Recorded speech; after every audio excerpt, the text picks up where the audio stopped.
Hi and welcome to our preview of the first week of finals in the Western Region Footy League for the senior part of the competition. I'm Kevin Hillier, with me is Steve Thom.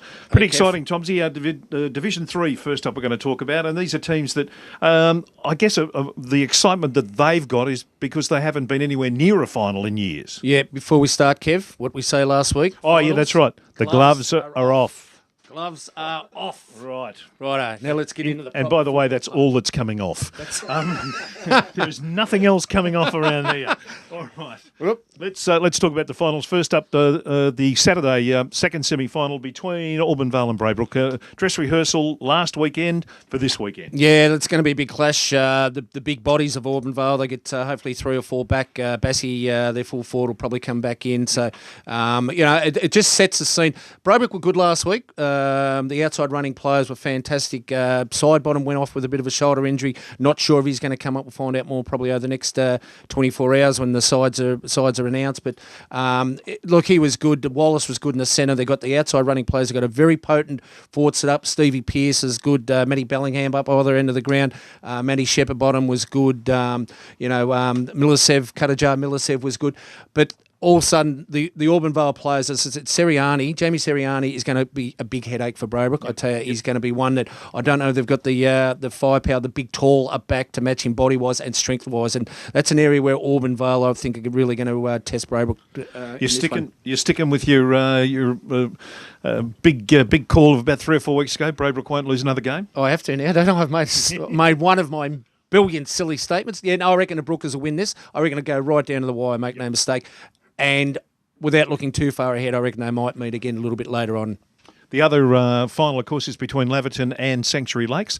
A terrific boost for both these two clubs. Yeah, look, well done to Laverton. Once again, no thoughts of playing finals. They kept it under wraps and kept the lid on it. Didn't want to talk about finals about 5 or 6 weeks ago, but we all knew that they were going to be playing, and it's fantastic for them and for also for Sanctuary Lakes. The young club there, and there's a lot of pride in this Division 3, the final series, and who does win that premiership in the end. Look, I just think Sanctuary Lakes on the bigger ground, even though Hogan's Road, ground number 2, it's not as big as the main ground there.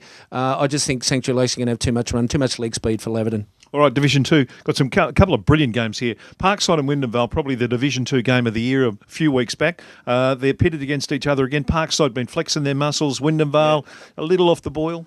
Yeah, they have been. Wyndham-Vale, a good tough win in round 18 last week. Just to get the bodies right for the Parkside clash. Look, Parkside with their key position players, they've got some good strongs. Got the Muratore and type of players. Barbuto across that half-back line midfield area. They get a lot of the football.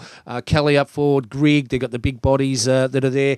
Wyndham-Vale Falcons are very good at controlling the football and carrying and running the football, and that's something on the big ground down at Tarneet that they're going to have to do. It's a very wide ground. If they can keep that ball out wide, the outside players don't panic. Just hold on to that football until they find space further up to get it into O'Shea, who probably has to fire. He really has to have a big tay without putting pressure on him. Otherwise, they do have to find that second to third goal kicker, Wyndham-Vale Falcons. But Boland out of that lineup just leaves, I tell you, a big hole down the back line for Wyndham-Vale, and I just think Parkside are going to be too strong. West Footscray and Glenorden. Now, we've got to say there's a little tiny, weeny bit of bad blood between the two of them, and it'll be a good game. Yeah, apparently they give it to Damien Uzo the other week, the Glenorden fans down there, and he reminded me he's a premiership player not more than 12 months ago. This is going to be a fantastic clash. There's a rivalry built up between these two now. Look, West Footscray, the bigger bodies, it worries me a little bit. They've got a lot of inside players, West Footscray, but apart from Trousdale, they haven't got a lot of the outside running players. I mean, Speakman gets a lot of the football. There's no doubt he'll get his hands on it a lot. But you look at the Glenorden team on this, once again, the wide ground, Korea, McDonald, they're quick, they're lightning quick, and they run and get plenty of the football. The keys for me, obviously, Glenorden, I mean, they've got to kick goals. They've got to kick enough goals, understandably, to win this game of football.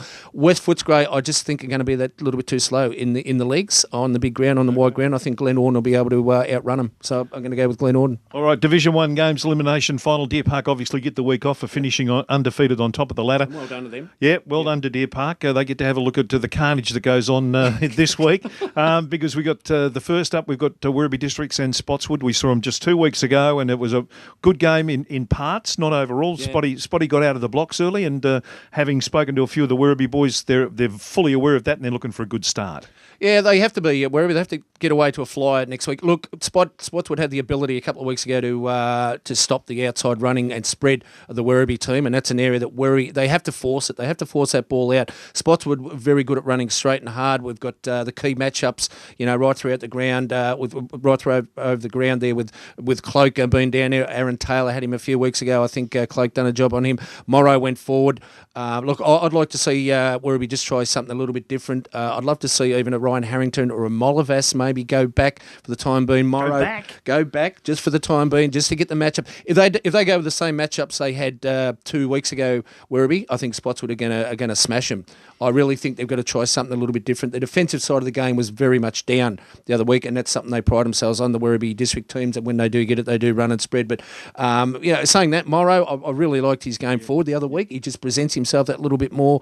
All over the Dean boys, they really have to make sure the big crunch in this one is the Dean boys through that midfield for Werribee. They have to at least match it, if not beat the good inside and outside players that Spotswood have got there, and we're talking about Langlands, who'll be, dare say, back in that lineup. All of a sudden, Yacarino, and then you got Elliott, the outside type of players that get the ball and polish it off pretty well. So, look, I'm going to go with Spotswood. I just think Spotswood got Werribee's measure the other week and got into their heads a little bit, and I think Spotty are going to have not a big win, but a pretty convincing win. Elimination final is Hoppers Crossing and St Albans. The Saints, Hoppers, I guess we'd say, are limping in a little with a few injury problems that they've had. On the other hand, the other mob looking good. Well, look, this game being played on the Sunday, obviously I don't know the full selection yet. St Albans get the selection right, get the balance right. They could go very, very deep into this final series. They're big. They're midfield players of Jenkins, of Dion Lawson, Quigley running players, Smokey Dawson. They have to get their hands on the ball. They might have to adjust the positions a little bit too. I mean, I talk about throwing things around, but if they don't get that right balance, maybe Fitzy might have to go forward, stand a goal square. Yep. Spoon has been sensational over the last 5 or 6 weeks.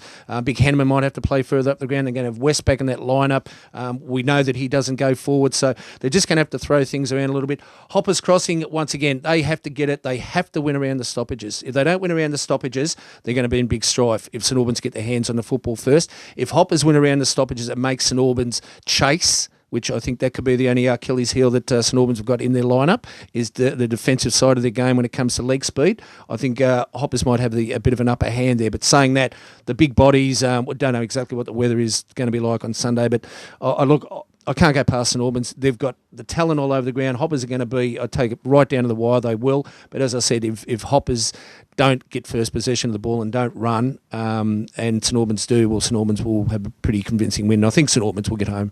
All right, that's our preview of the finals, the first week in the WRFL. There's some great games on offer, so make sure you get out and see some local footy and enjoy the final series.